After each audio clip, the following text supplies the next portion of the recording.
This is the story of how a civilization went from owning the world to owning almost nothing of it.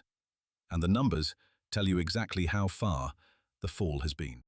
Now, let these 100 people represent every human being on Earth. Out of the 100, 25 are Muslim. That is 1 in 4, a quarter of the human race, united by a single faith. Now, let these 100 coins represent all the world's wealth. Every skyscraper in the world, every oil field in the desert, every cent in every bank. If wealth were distributed equally, Muslims would hold 25 of these coins. But they don't. They only hold 6. A quarter of the population, 6% of the prosperity, the fastest growing community on Earth, with the slowest growing share of its wealth. And that gap isn't just a statistic, it's a leak. A leak that is draining the future of the next generation. And then, there is you. You are probably working a job right now, paying rent that goes up every year, trying to figure out if a halal mortgage is even real, or just interest with a different name. Maybe you have been told that wealth is dangerous, that wanting more is greedy, that the faithful thing to do is to be patient. And so, you wait, while everyone around you builds.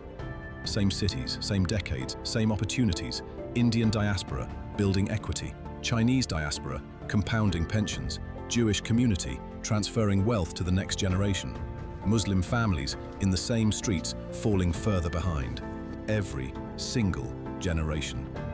This is not about discrimination alone, this is not about effort. This is about 5 chains, connecting Muslim families to wealth.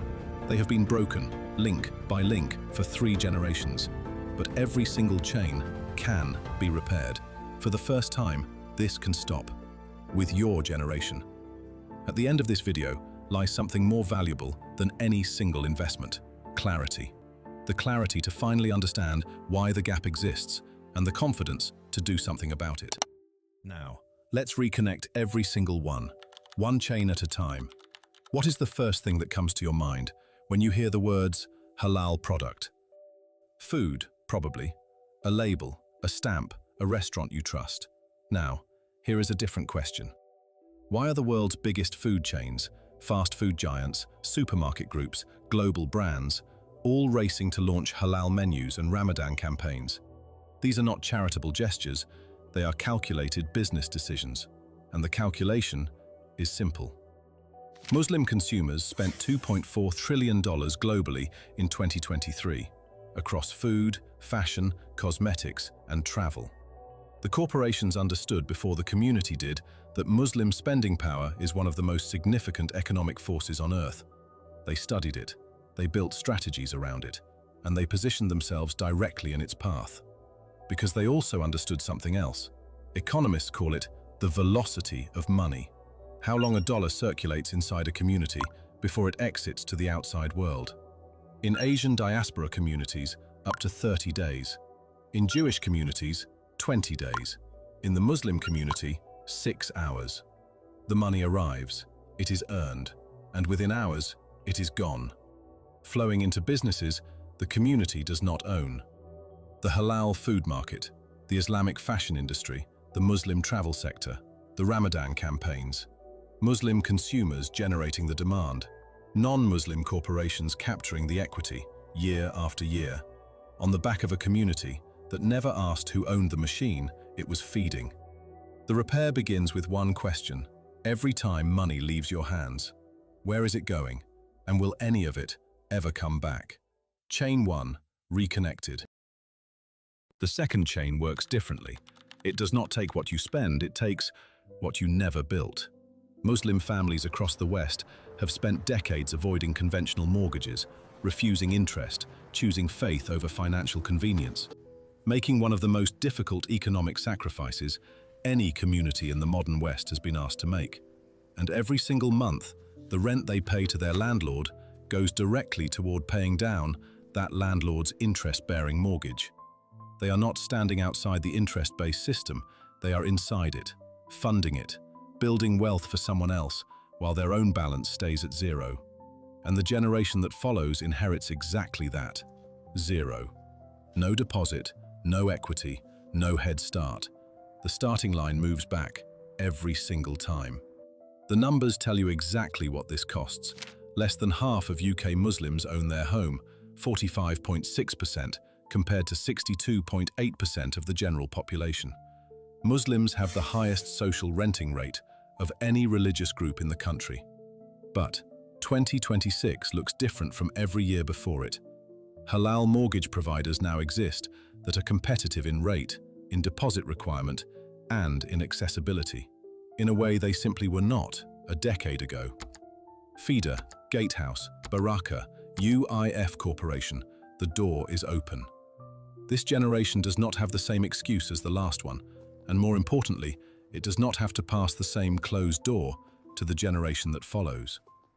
If you want to know exactly which questions to ask before signing any halal mortgage contract, that is what video 1 on this channel breaks down for you. Now, chain 2, reconnected. The third chain runs quieter than the first two. Every month a portion of your salary disappears into a pension fund. Most people never look at what it owns. Most people assume that someone, somewhere, is taking care of it. For most people, that assumption is harmless. For Muslim employees, it is quietly building a retirement crisis that this generation has not yet fully felt. Somewhere, right now, there is a pension fund holding your money. You did not choose it, your employer did. And that fund almost certainly holds conventional banking stocks, alcohol producers, gambling companies, arms manufacturers. Muslim employees face a choice that no other demographic in the West faces at this scale: participate and compromise their faith, or opt out and destroy their financial future. Most choose their faith. 78.1% of UK Muslims who have no pensions cite Sharia non-compliance as the explicit reason they left. Now here is what changes everything. In 2025, the Halal ETF SPUS returned 19.7%. It beat the conventional S&P 500 by over 2 percentage points. The Halal Fund, outperforming the conventional fund. The faith and the financial future were never actually in conflict. Today, that sacrifice is entirely avoidable. Chain 3, reconnected. The fourth chain is not a product problem, it is a strategy problem. There is a story that immigrant Muslim families passed down to their children with enormous love and enormous conviction. Study hard, get a good degree, find a stable job, build a respectable life. And their children listened. They studied harder than almost any other community in the West. They filled the medical schools and the engineering faculties and the law firms. They became the professionals their parents dreamed they would be. And then they hit a ceiling that the story never mentioned. The credential was never the problem, the strategy was. Because here is the truth that a salary, however impressive, cannot change. A salary has a ceiling, a business does not. Every hour of expertise converted into a payslip is an hour that stops generating wealth the moment the work stops. Employment exchanges time for money. Time is finite. The wealth stops when you stop. Nothing compounds. Nothing remains for the generation that follows.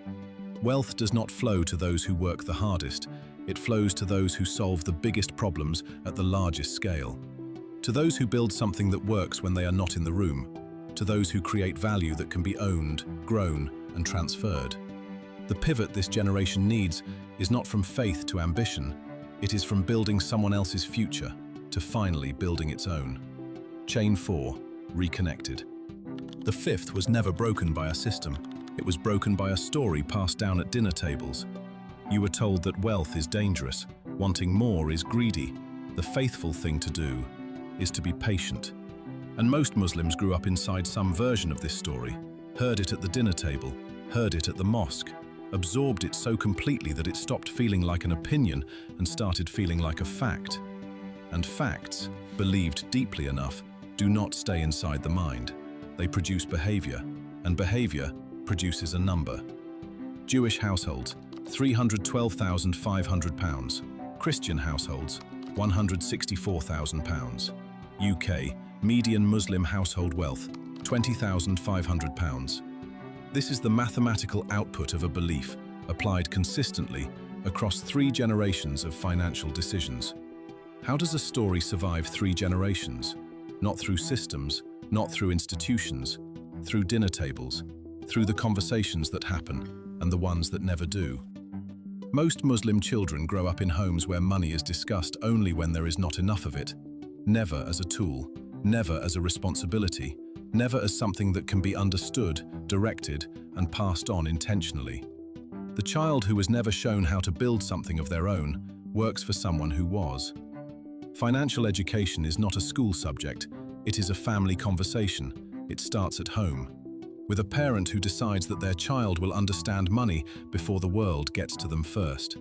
The gap closes with this generation, or it does not close at all.